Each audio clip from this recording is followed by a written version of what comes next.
A church full of grace. The News Church.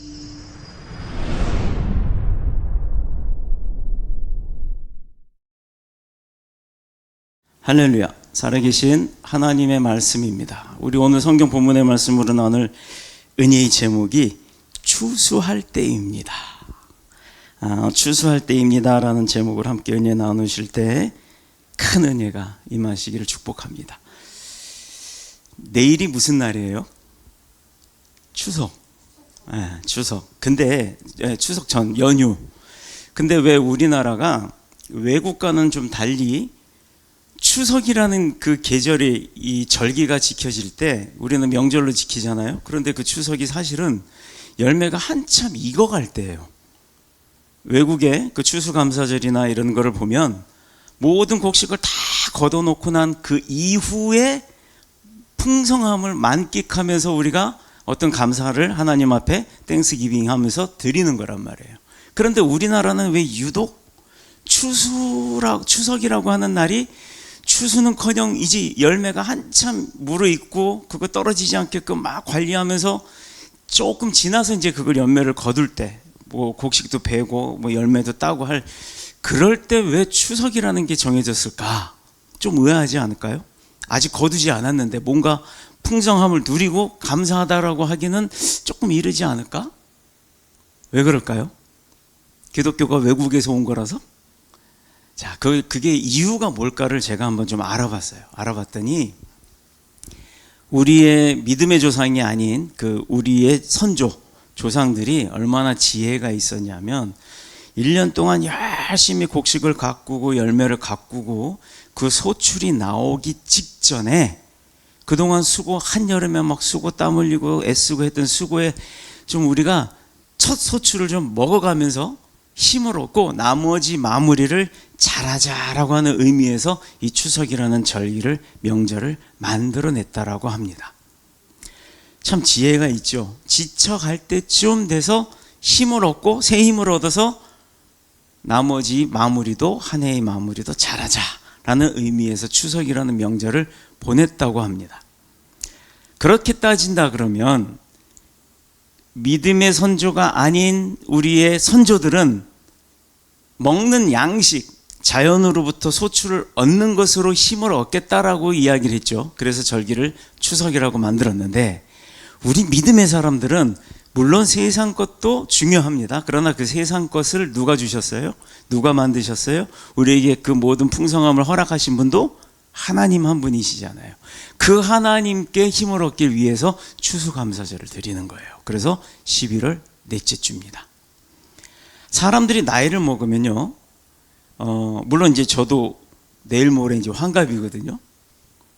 그러다 보니까 무슨 생각이 드냐면 인생 100세 시대의 반을 넘긴 시점에서 내가 살아온 날을 나도 모르게 한 번씩 돌아보게 되더라고요. 자녀들의 성장 문제, 그리고 내가 그동안 살아오면서 일어났던 일들, 그리고 뭐 또 세상적으로 말하면 내 재산들, 뭐 이런 거를 한번 다 돌아보는데 안타깝게도 저는 재산이 없더라고요. 왜 없을까요? 퍼서 남주는 일을 해서 그럴까요? 아무튼 뭔가에 있어서 내가 나이가 들어가는 시점에서 사람들은 자기의 과거를 한 번쯤은 되돌아본다고 합니다. 그런데 대부분의 사람들이 자기의 위치에 있음에도, 다다른 어떤 위치에 있음에도 불구하고 내 인생이 조금 내가 부족하지 않았나, 모자라지 않았나, 헛살지 않았나 라고 하는 후회를 하는 게 통계적으로 80%가 넘는다고 하네요. 열심히 살았는데 결국 내가 무엇을 위해서 어떻게 왜 살았는지를 모르고 산다라는 겁니다. 목적이 없으면 아침에 내가 문을 열고 딱 나왔어요, 집 앞에. 근데 내가 갈 곳이 없다고 생각을 해보세요. 회사가 있으면 회사 출근하기 위해서 그 시간 맞춰서 가기 위해서 열심히 막 출근하다 보면 정신없이 그 시간이 지납니다. 그런데 문을 열고 나왔는데 갈 데가 없는 거예요. 목적이 없는 거죠. 내가 어디로 가야 될지 그 방향성이나 목적이 없다 그러면 그것처럼 답답할 때가 없을 겁니다. 여러분 왜 사세요? 여러분은 왜 내게 주어진 90이 됐든 100세가 됐든 그 인생의 목표점을 어디다 두고 사시는 건지를 한번 생각해 보자고요. 우리 오늘 신혼부부가 오셨는데, 예비 신혼부부 10월 28일이요? 6일이요? 토요일이죠? 그러면 그날 결혼식을 합니다. 많은 일가친지 또 지인들 축복하에, 더군다나 하나님의 축복하에 결혼식을 하게 되는데, 지금 당장 이 두 사람에게는 그 결혼식 준비가 목적이에요. 그래서 정신없이 바쁠 때입니다. 얼굴도 갖고 와야 되고 예약도 해야 되고 뭐도 해야 되고 뭐도 해야 되고. 저도 해봤지만 엄청 바빠요. 남자분은 여자분 아내한테 그 시간을 많이 할애해야 합니다. 이때 잘하지 못하면 평생 힘들어요. 잘해야 합니다. 인생이 잘못된 방향으로 가고 있다는 걸 내가 깨닫는 어떤 그 시점에서 빠른 사람들은, 지혜로운 사람들은요, 그 방향을 빨리 전환을 해요. 그런데 여지껏 내가 갔던 길이어서 두렵기 때문에 내가 새로운 길로 방향 전환을 하기가 어렵다라고 판단을 하고, 여전히 잘못된 것을 알지만 내가 배운 게 도둑질이라고 그 길로 계속 가는 사람들이 또 80%가 넘는다고 하네요. 아름답고 훌륭한 꿈을 가지고는 있지만 끝까지 그 꿈을 이루기 위해서 노력하는 사람이 참 많지가 않다는 거예요. 제가 그 유튜브를 이렇게 보다가 보니까 어떤 한 사이트가 딱 떴어요. 자전거 이렇게 막 타는 사이트가 떴는데, 그 사이트를 가만히 보니까 제가 아는 사람이 거기에 나와요. 이거 말을 해도 되는지 모르겠지만, 그 한기식의 자전거 학교라고 하는 고양시에서 운영을 하는 그 채널이에요.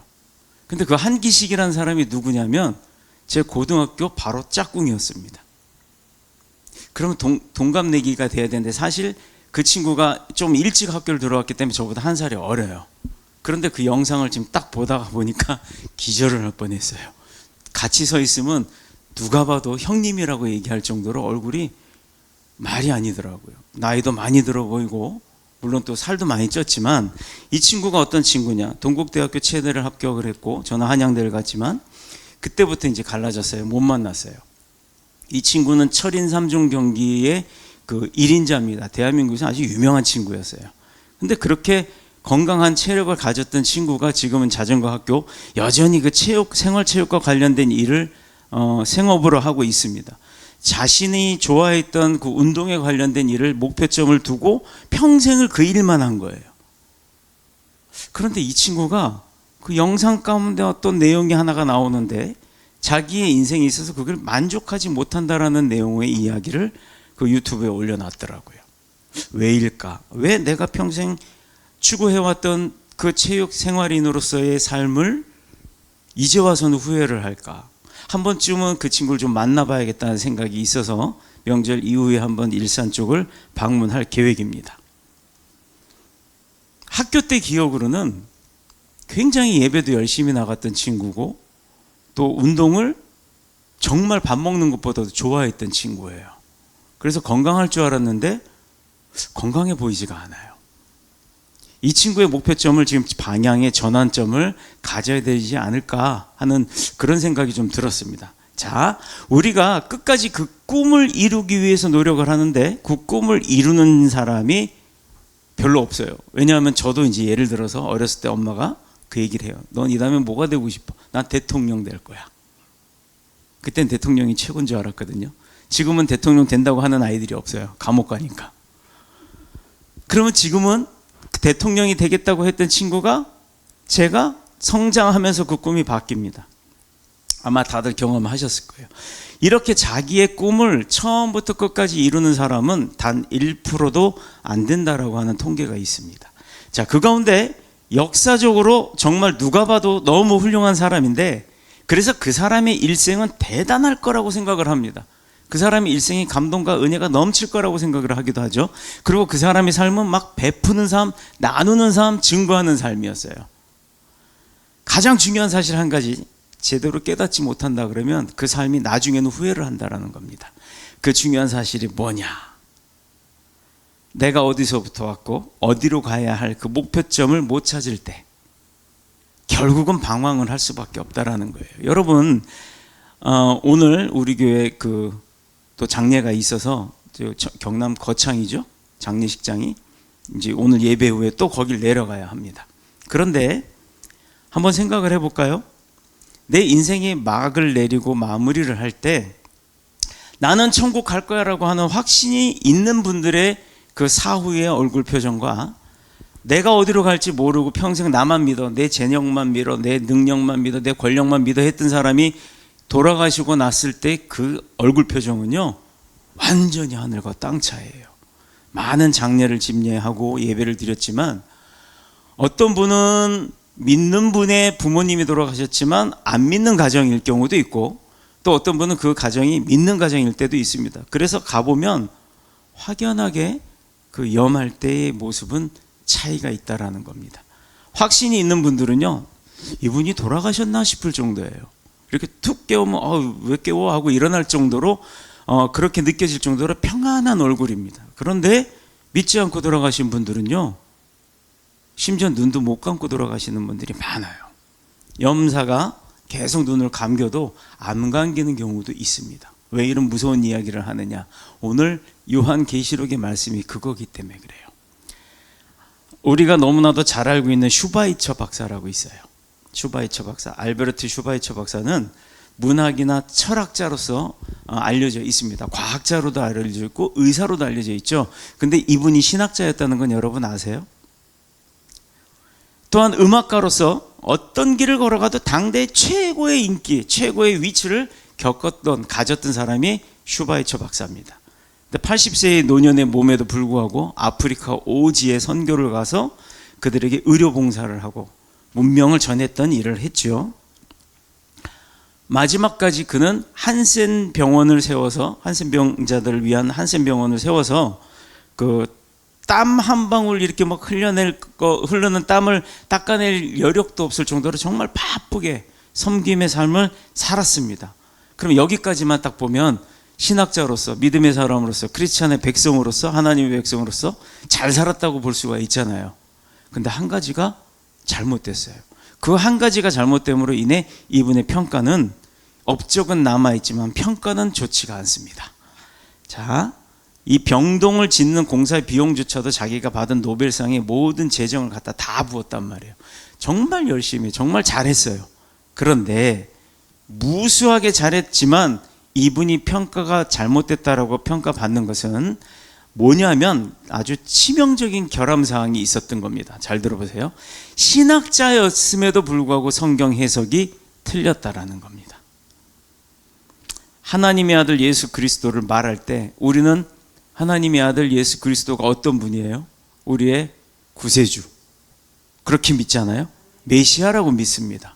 구약에서 약속하셨던 하나님께서 우리를 구원해 줄 메신저를 보내준다 했을 때 그 메시아로 오신 분이 예수 그리스도라고 인정을 하는 거예요. 그런데 이분은요, 슈바이처 박사는 어떻게 했느냐? 목사의 아들이다 라고 인정을 했던 거예요.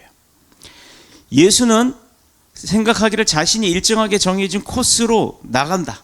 그 예수라는 사람은 그 사람의 역할을 했을 뿐이야 라고 인정한 게, 그렇게 성경 해석을 분석한 게 바로 슈바이처 박사예요. 결국 슈바이처는 예수 그리스도를 자신의 신앙의 대상인 하나님의 아들로 인정하지를 않았던 겁니다. 우리 여기 대비된 게 있잖아요. 베드로의 고백. 주는 그리스도시요 살아계신 하나님의 아들이시니이다 라는 그 고백을 슈바이처 박사는 정면으로 부정을 한 겁니다. 여기는 과학자로서, 의학도로서, 또 많이 배운 지식자로서의 판단이 들어갔던 거예요. 우리는 하나님보다 똑똑할 수가 없고 하나님보다 더 능력이 있을 수가 없고 하나님보다 더 부자가 될 수가 없습니다. 따라갈 수가 없는 분이에요. 태초부터 있었던 분이에요. 지금 우주를 연구하는 많은 과학자들이 이제 그 과학자들이 인정하는 시대가 됐지 않아요? 여러분, 노아의 방주가 분명히 홍수의 심판 때 어딘가에 정착을 했다라고 성경에는 나와 있습니다. 무지개로서 이제 육지가 드러났다는 걸, 무지개로서 또 하나님께서 더 이상 물로서 심판하지 않겠다는 것을 우리가 너무나도 그 무지개로서 보여줬던 많은 이야기들을 우리가 너무나도 잘 알죠. 근데 여기서 궁금한 거 하나 있지 않아요? 그러면 그 노아의 방주가 어디에 떨어졌느냐? 어디에 정착을 했느냐? 아라랏산이라고 되어 있죠. 그 아라랏산이 어딘지 아세요? 시리아입니다. 시리아. 티벳 고원 위치쯤 되는 곳에 정착을 한 건데, 여러분 잘 생각해 보세요. 그때가 언제예요? 5,000년이 넘어요. 그렇죠? 5,000년이 넘는 그 시대에 나무로 만든 배가, 방주가 아라랏산이라고 하는 어느 산에 걸쳐졌단 말이에요. 물이 빠지면서. 그리고 거기서부터 노아의 세 자녀들이 세상으로 퍼져나갔습니다. 그래서 중동의 역사 가운데 이스라엘을 선택해 놓고 이스라엘의 역사를 기록으로 한 이 성경의 이야기가 이스라엘의 역사가 아니라 하나님이 행하셨던 일들을 기록해 놓은 거잖아요. 전 세계 베스트셀러가 될 만한 이유가 있었던 거죠. 근데 여기서 증명이 됐습니다. 영국의 BBC 방송에서 사설 인공위성을 통해서 그 일대를 촬영을 했어요. 아라랏산 위에 노아의 방주의 흔적이 나왔습니다. 그래서 그 위치를 방송국 기자들이 갔어요. 가서 등산 전문가들과 함께, 그게 예전만 같았어도 찾을 수가 없었어요. 빙하가 녹지를 않아서.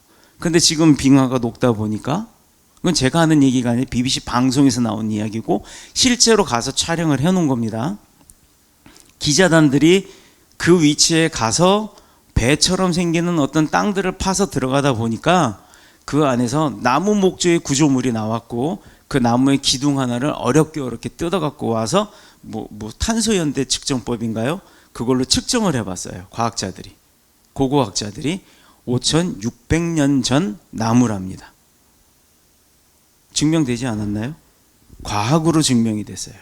인공위성이 찍은 촬영된 사진을 가지고. 그리고 성경에 나오는 몇 규빗으로 지역됐던 그 거리와 높이와 두께가 거의 일치했답니다. 90% 이상. 자, 일단 여기서 하나. 그러면 홍수 심판이 실제로 있었다라는 것, 하나님께서 역사하셨다는 것, 미리 그 배가 만들어졌다라는 것, 그때의 토목 기술로는 만들 수 없는 기술이었다는 것, 못 하나 없이 모두 나무로만 만들어진 게 증명되었답니다. 여기까지는 일단 역사 이야기라고 합시다. 지금은 우주까지도 내다보는 그런 시대예요. 우주를 관측하는 우리 그 과학자들이, 우주학자들이 블랙홀이라는 것을 찾았다고 하는데, 그 블랙홀은 우리가 알아듣게 모든 걸 다 빨아들인다고 하잖아요. 그럼 블랙홀 이후에 그 바깥쪽에는 뭐가 있는지 전혀 모르잖아요. 들어가면 나올 수가 없으니까. 과학자들도 그건 추론만 합니다. 그런데 얼마 전에 우리나라가 떠들썩했죠. 정부 그 국가인권위원장 을 이렇게 선출하는 데 있어서 청문회가 열렸고, 청문회 가운데서 목사님 아들이 또 어느 교회 전도사역까지 했던 어떤 의원들이 문제를 제기를 하다 보니, 성경은 과학으로 증명이 되지 않는 거기 때문에 믿을 수 없다라고 이렇게 얘기하는 얼토당토하는 그 이야기들이 나왔는데, 그거에 반해서 지금 미국에서는 어떤 일이 벌어지냐면, 우주를 관측하는 과학자들이 우주를 알아가면 알아갈수록, 연구하면 연구할수록 이것은 정말 하나님의 위대함을 우리가 인정 안 할 수가 없다라고 증명을 합니다. 과학으로는 증명할 수 없는 일들이 너무 많대요. 과학은 논문을 이용한 추론이라고 자기들도 이야기를 합니다. 답을 찾아내기 위한 답을 찾기 위한 기술이라고 표현을 했다고 하네요. 자, 근데 그런 분들이 자기들이 알 수 없는 이 일들이 이루어진 것을 보면 이건 신적 존재가 분명히 만든 게 맞다라고 이야기를 할 정도예요. 근데 우리나라에서는 그걸 거꾸로 뒤집고 있으니 얼마나 답답합니까? 자, 추론하고 다시 우리 본문으로 들어가면, 오늘 본문의 이 말씀은, 그래서 결론은 종말의 하나님은 두 가지의 추수를 한다고 이야기를 하는데, 어떤 추수를 하느냐? 오늘 본문에 보면 마지막 절에 좀 나와요. 여기 보면 포도주를 만들기 위해서 포도를 추수한다라고 돼 있죠. 낫을 가지고 와서 포도를 벤다 그래요. 근데 우리 상상으로는 조금 뭔가 안 맞는 내용이에요. 별을 베는 거라면 이해가 되지만, 포도는 나무에 달린 열매들을 갖다가 이렇게 가위 같은 걸로 뚝뚝 따지 않아요? 자, 근데 요거는 포도가 우리가 알고 있는 그레이프가 아니라는 겁니다. 성경에는 포도라는 어떤 열매를 상징적으로 이야기를 했지만, 실제로 우리는 이 성경의 이야기를 있는 그대로 읽으면 그냥 이스라엘 역사밖에 안 돼요. 이게 하나님이 어떤 뜻으로 이렇게 비유를 하셔서 기록을 하셨는지를 우리가 짚어봐야 합니다. 자, 그럼 마지막에 여기 20절에 보면 포도주를 만들기 위해서 포도를 따다가 틀에 넣고 발로 막 밟잖아요. 발로 밟아요. 옛날에는 막 사람이 들어가서 발로 밟았어요. 그러면 그 포도즙이 물로 다 나오게 됩니다. 그럼 그걸 받아놓고 발효를 시키는 게 포도주였거든요. 1600 스타디온에 퍼졌다라 하는데 여기서는 피라고 표현이 되어 있죠. 포도주 틀에서 피가 나서 말 굴레까지 닿았고 그 굴레 닿은 게 1600 스타디온에 퍼졌더라. 1600 스타디온이라고 하면 얼마냐면 이 스타디온이라고 하는 1스타디온이라고 하는 이 평방미터에 이렇게 뭐라 그럴까요? 측량에 대한 단위거든요. 우리는 뭐 몇 제곱미터라고 요즘 그렇게 얘기하잖아요. 1스타디온이라고 하는 게 가로 세로 300m 정도 된다고 하네요. 그러니까 1600 스타디온이면 300km가 좀 넘어요. 그렇다 그러면 인천에서 강릉까지, 그리고 인천에서 부산까지가 480km가 되죠. 서울에서 부산까지가 거의 뭐 대구 정도까지 되는 그 넓은 범위에 저 피가 퍼졌다는 거예요. 1600 스타디온이라고 하는 그 면적이라고 하면 그 정도로 대한민국 한반도에 거의 한 80% 이상 되는 그만큼의 땅만큼 포도주 틀에서 나오는 피가 퍼졌다. 여기까지만 일단 이해를 하고 넘어가자고요. 첫 번째가 뭐였냐면 어떤 추수를 하느냐. 14절에 16절의 말씀에 나왔던 곡식을 거두는 추수. 이것은 알곡이라고 하는 것만 골라내는 거예요. 우리 혹시 그거 알아요? 탈곡하는 거 본 적 있어요? 네. 예전에는 벼를 따면 벼단을 가지고 발로 밟았어요. 발을 밟으면 원통 같은 게, 드럼통 같은 게 막 윙윙윙 하고 돌아갑니다. 거기 드럼통에 못을 막 박아놔요. 거꾸로. 그러면 알곡을 갖다 턱 대면 그 못이 막 이렇게 돌아가면서 훑어요. 그러면서 벼 알이 막 쏟아집니다. 그런데 그걸로 끝나는 게 아니라 그 벼 알을 나중에 선풍기, 대형 선풍기를 틀어놓고 막 뿌려요. 여기서. 그러면 알곡은 밑에 떨어지고 껍데기는 저 멀리까지 날아갑니다. 그래서 알곡만 골라내는 일을 해요. 이 일을 한다는 거예요. 껍데기는 필요 없고 알갱이가 차지하는 쭉정이도 필요 없고 알차게 있는 그 쌀알만 모으는 것처럼 그렇게 알곡만 모으는 심판 행위, 골라낸다는 거예요. 근데 우리가 성경에서 믿음의 백성에게도 하나님께서 분명히 요한계시록 보면 심판한다고 나오는데 여러분 두려워하지 마세요. 여기서의 심판은 우리가 알고 있는 성경이 중국을 거쳐서 들어오다 보니까 한자어 번역 때문에 심판이라고 되어 있습니다만 영어 성경을 보면 영어 성경에서는 심판이라고 하지 않아요. 뭐라고 되어 있냐면 분별이라고 되어 있습니다. 이게 무슨 의미냐? 우리가 받는 믿음의 백성들이 때가 돼서 하나님 앞에서 심판받는 것은 어떤 재판정이 서가지고 네 죄가 있냐 없냐를 따지는 게 아니에요. 하나님의 심판은 그런 심판이 아닙니다. 죄를 가르는 심판이 아니라 믿음의 백성에게는 너가 믿음의 백성으로서 구원받고 살고 난 이후에 어떤 일을 했느냐를 가리는 거예요. 그래서 우리는 죄악으로 가는 심판을 받는 게 아니라 천국으로 갈 때 1등석 탈 거냐 우등석 탈 거냐 그 차이라는 겁니다. 그래서 믿음의 백성들은요 하나님의 심판을 두려워할 이유가 없어요. 왜? 내가 믿기만 하면 이미 죄 가운데서 사망에서 생명으로, 어둠에서 빛으로 우리는 옮겨진 자들입니다. 그렇기 때문에 하나님의 심판을 두려워할 이유가 없어요. 알곡을 모으는 이 심판 행위라는 것도 하나님이 주시는 형벌이 아니라 하나님이 주시는 그 하나님을 믿는 자들이 받을 영생에 대한 축복의 심판인 겁니다. 이거 잘못 배우면 무서워해야 돼요. 하나님을. 하나님은 긍휼의 하나님, 사랑의 하나님이 200년이 넘도록 이스라엘 백성들을 기다리셨잖아요. 그들이 회개하기를. 그러나 200년이 넘도록 회개하지 않은 게 이스라엘 백성이었단 말이에요. 그럼에도 불구하고 하나님은 블레셋의 공격에서도 이스라엘을 지키셨어요. 이런 분이 하나님이에요. 그런 하나님이 우리 뭐 조금 잘못했다고, 내가 오늘 예배 빠졌다고, 예배 시간 졸았다고 그거 심판하지, 그런 분은 아닙니다. 우리가 잘못 알지 않기를 축복합니다. 마태복음 13장 38절에서 48절에 보면 같은 내용이 있어요. 추수 때는 세상 끝이요 추수꾼은 천사들인데 라고 이렇게 기록이 되어 있습니다. 가라지는 거두어서 어떻게 한다? 거름으로 쓰잖아요. 근데 성경에는 불태운다라고 되어 있습니다. 그런데 불신자들은 이 가라지로 표현이 되면서 어디로 던져져요? 그 우리 대장간에 가면 불을 막 달궈가지고 쇠를 달굴 때 쓰는 그 불 막 나오는 풀무 있잖아요. 풀무. 거기가 막 2000도가 넘는 그런 풀무불에 던져지고 거기서 울며 불며 이를 갈게 된다라고 하잖아요. 어떤 사람들? 믿지 않는 자들. 그래서 나는 믿고 천국 가는데 내 형은 안 믿어, 내 누나는 안 믿어, 내 엄마 아버지 안 믿어. 이거 나는 천국 갈 때 우리 엄마 아버지 풀무불에 던져진다면 얼마나 불쌍합니까? 그것 때문에 우리가 전도하는 거고 그것 때문에 복음을 전하는 거예요. 하나님을 믿는 자들을 가리켜서 그때 의인들은 자기 아버지 나라에서 어떻게 해요? 해와 같이 빛나리라. 이마가 이렇게 빛나듯이 딱 티가 난다는 거예요. 이것은 종말 이후에 믿는 자들이 어떤 곳에서 어떻게 사느냐, 그게 우리가 기준으로 삼아야 될 목표점이라는 겁니다.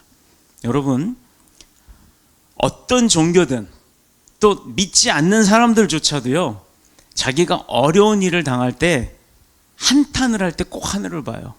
하늘을 보고서 하는 얘기가 있어요. 뭔가가 있다면, 어떤 존재가 있다면, 신이라는 존재가 있다면 나 좀 도와주세요. 막 이런 소리를 한단 말이에요. 본능적으로 구석기 시대, 신석기 시대를 통틀어서도 역사에 보면 천둥 소리에도 무섭고 두려우니까 이 원시인들조차도 토테미즘적 신앙이죠. 나보다 뭔가 강해 보이는 것에게 의뢰를 하면서 머리를 조아리는 일들이 있었던 겁니다. 이게 뭘까요? 우리 아기가 태어나면서부터 응애하고 태어나면서 울잖아요. 근데 이 아이가 엄마 뱃속에 있을 때는 산소 공급을 이 폐로 숨 쉬지 않았어요. 나오자마자 본능적으로 폐로 숨 쉽니다. 아이들에게 뭔가를 가르치지 않아도 배고프면 울고 주면 먹게 돼 있어요. 그건 사람뿐만 아니죠. 동물도 마찬가지예요. 이게 뭘까요? 과학적으로 말해볼까요? 태어날 때부터 롬바이오즈의 메모리가 되어 있던 거예요. 컴퓨터 우리 사시면 내가 프로그램 아무것도 안 깔면 아무것도 작동 안 하죠. 그런데 그런 아무 윈도우를 깔지 않은 프로그램 컴퓨터도 키기만 하면 바탕화면에 뭔가는 떠요. 뭔가는 떠요. 이게 어느 회사 제품인지 로고 뜨면서 뭔가 뜨다가 멈추잖아요. 거기에 윈도우든 리눅스든 깔아놓으면 그 운영체제로 들어가는 겁니다. 아이도 마찬가지고 동물도 마찬가지. 태어날 때부터 뭔가 본능적이라는 게 심어져 있다는 거예요. 프로그래밍이 되어 있어요.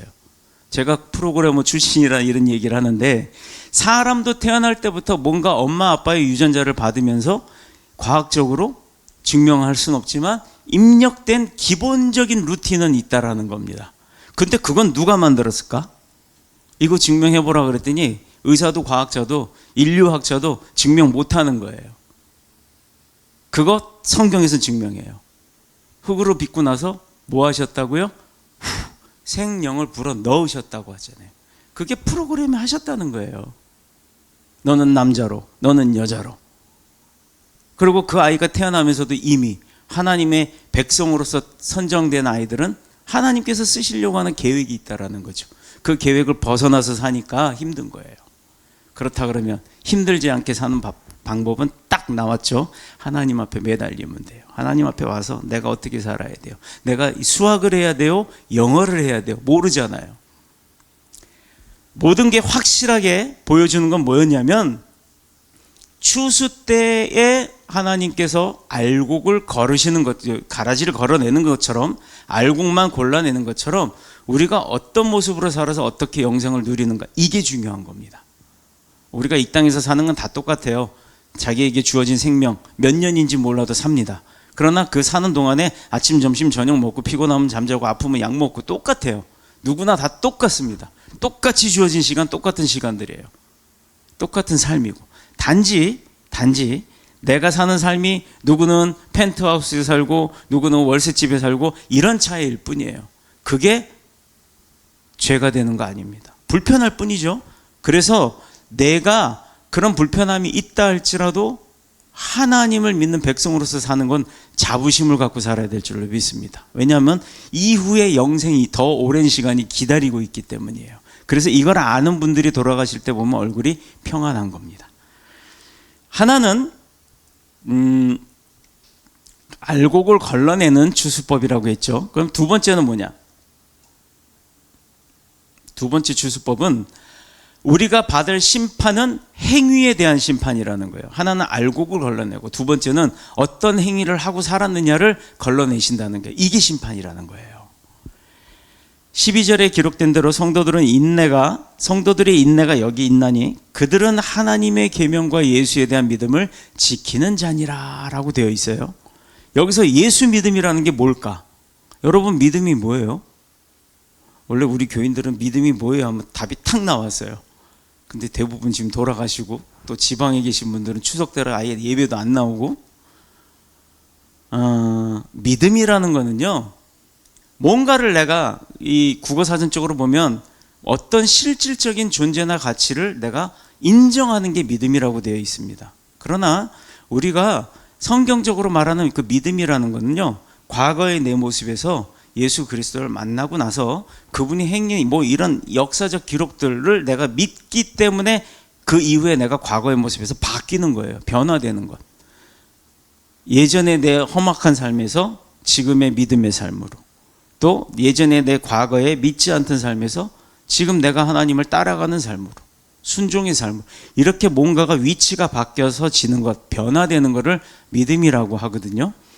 예수님께 대한 믿음, 곧 지정의, 이 모든 것들을 말하는 겁니다.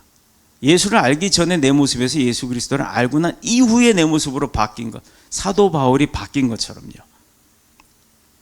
이것은 하나님의 백성들이 이 지상에서의 그 믿음을 지켜나가는 그 어떤 과정 가운데 꼭 있어야 할, 그래서 어떤 환란이 있고 핍박이 있고 어려움이 있고 고통이 있다 할지라도 그것 때문에 내가 하나님을 버리지 않는 것. 왜 믿지 않을 때는 몰랐는데 믿고 예배를 다니기 시작하면서부터 나한테 어려움이 더 많다라고 이야기한 줄 아세요? 저는 어려서 무당집에서 살았어요. 우리 집주인이 무당이었어요. 교회 친구 따라가서 과자 하나 얻어먹고 온 날 무당 할머니가 맨날 그 광광광광 하면서 그 구슬하는데, 그 구판을 지나야 그 연탄광이 나오고 연탄광 옆으로 돌아가야 저와 어머니가 살던 방이 나옵니다. 어쩔 수 없이 그 무당이 차려놓은 그 상 뒤쪽으로 돌아가야 돼요. 학교 갔다 오면서 교회를 갔다 왔거든요. 초등학교 2학년 때인가 그래요 아마. 갑자기 무당이 막 주면서 칼을 막 이렇게 여러 개 된 칼이 있어요. 요령도 흔들죠. 요, 불을 요자에 령, 귀신 영자. 그거 막 흔들면 귀신이 온다 그래갖고 막 짤랑짤랑 흔드는 거란 말이에요. 그거 흔들면 한쪽에 그 칼이 여러 개 뭉쳐진 그 무당 칼을 막 들고 있다가 갑자기 뒤를 팍 돌아오면서 째려보더니 칼을 저한테 확 던졌어요. 물론 맞지는 않고 앞에 툭 떨어졌는데 기분 진짜 안 좋더라고요. 엄마한테 바로 이야기했습니다. 엄마, 저 무당 할매가 나한테 칼 던졌어. 그날로 어머니가 짐 싸서 집을 나와버렸어요. 자, 왜 이런 얘기를 했냐면, 저는 무당집에 살아서 무당이 어떻게 하는지, 어떻게 입신을 하는지도 알아요. 우리말로 입신, 거기서는 접신. 생명은 버릴지언정 믿음을 버리지 아니하고 인내함으로 승리하는 게 뭐냐? 이게 뭔 말이냐? 내가 믿지 않을 때는 몰랐는데 믿고 나서 교회에 나가기 시작하면서부터 나한테 어려움이 더 오고 막 파도를 건넜더니 또 파도가 오는 것처럼 계속해서 안 다닐 때 몰랐는데 다니고 나니까 어렵고 힘든 일이 계속해서 올 때가 있습니다. 그럴 때 많아요. 우리 교회도 그런 분들 많았어요. 안 믿다가 처음 믿었는데 그걸 못 버티고 나가는 분들도 있었어요. 이렇게 가르쳐 주는데도 불구하고. 그게 왜 오느냐? 왜 오느냐? 우리는 시험이라고 표현을 하는데요. 시험엔 두 가지가 있습니다. 테스트가 있고 템테이션이 있어요. 템테이션은 사탄이 주는 겁니다. 나를 끌어내리려고. 가만히 있어도 사탄 편이거든요. 하나님 모르고 사니까. 사탄이 그러니까 내버려둬도 신경 안 써도 쟤는 어차피 하나님 편 아니고 내 편이야 라고 하지만, 어느 날 이 사람이 갑자기 교회를 나가고 하나님을 만나기 시작해요. 은혜 받기 시작합니다. 사탄의 입장에서는 지 편이었던 게 하나님 편으로 바뀌니까 끌어내리려고 하는 거예요. 붙들어 가려고. 그것 때문에 자꾸 사탄이 주는 템테이션이 오는 겁니다. 근데 또 하나가 있죠. 버틸 만한 시험이 온다. 내게 버틸 만한 능력이 있기 때문에 하나님이 도우시는 시험이 있어요. 그 시험은 테스트예요. 학교 다닐 때 90점 이상 받으면 엄마가 뭐 사줄게 라고 하는 그 상 받듯이 하나님으로부터 받는 테스트가 통과가 되고 나면 하나님께서 나를 키우시는 어떤 그 보상이 주어지는 시험이 테스트입니다. 우리가 그거 구분을 못해서 힘든 거예요. 하나님의 테스트는 능히 감당할 힘을 함께 주시기 때문에 걱정할 게 없어요. 그러나 내가 흔들리고 내가 지치고 내 육신이 나약해질 때 오는 템테이션은 사탄한테 끌려가는 거기 때문에 그건 꼭 이겨야 하는 겁니다. 그걸 못 버티고 다람쥐 쳇바퀴 삶을 사는 거예요. 조금 뭔가 될만 올라갔다가 그 정상에 올라갔는데 교만에 빠져서 푹 떨어지고 다시 회개하고 하나님 앞에 용서 구하고 해결해달라 그래서 기껏 해결해 줬더니 정상에 올라갔더니 또 변해서 또 떨어지고 이게 다람쥐 쳇바퀴의 믿음이에요. 이런 분 많습니다.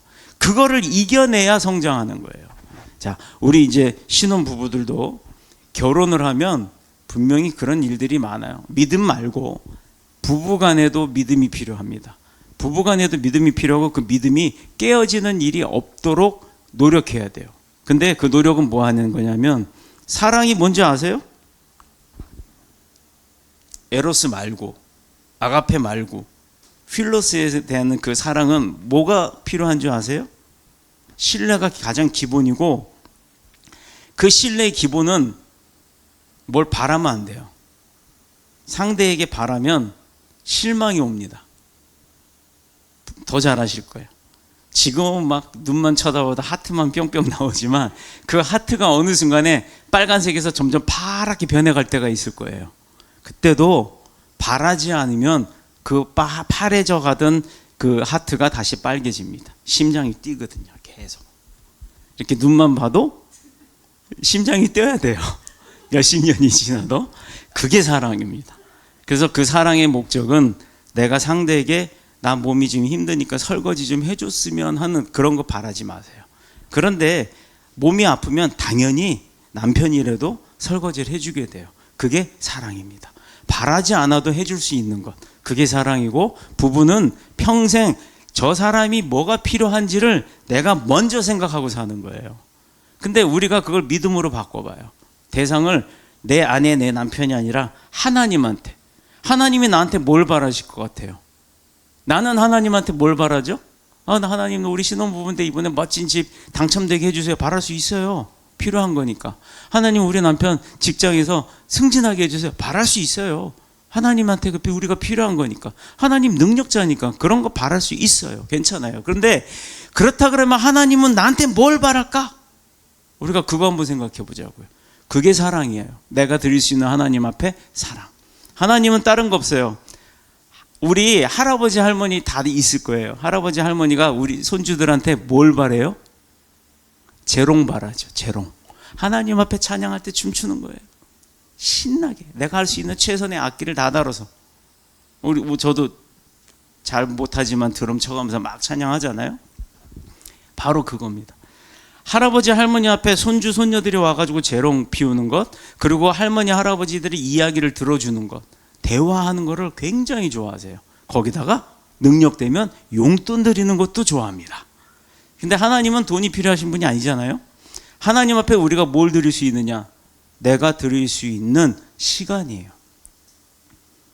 화장실에 은근히 그냥 혼자 앉아 있는 그 은밀한 시간에도 핸드폰 보는 게 아니라 하나님을 만나는 것, 그것도 하나님 앞에 드리는 시간. 자, 우리 여기 신혼부부가 오셨으니까 얘기를 할게요. 하루는 24시간, 하루 24시간에 11조를 하나님 앞에 드리세요. 그게 복 받는 가정 됩니다. 최고의 복을 받습니다.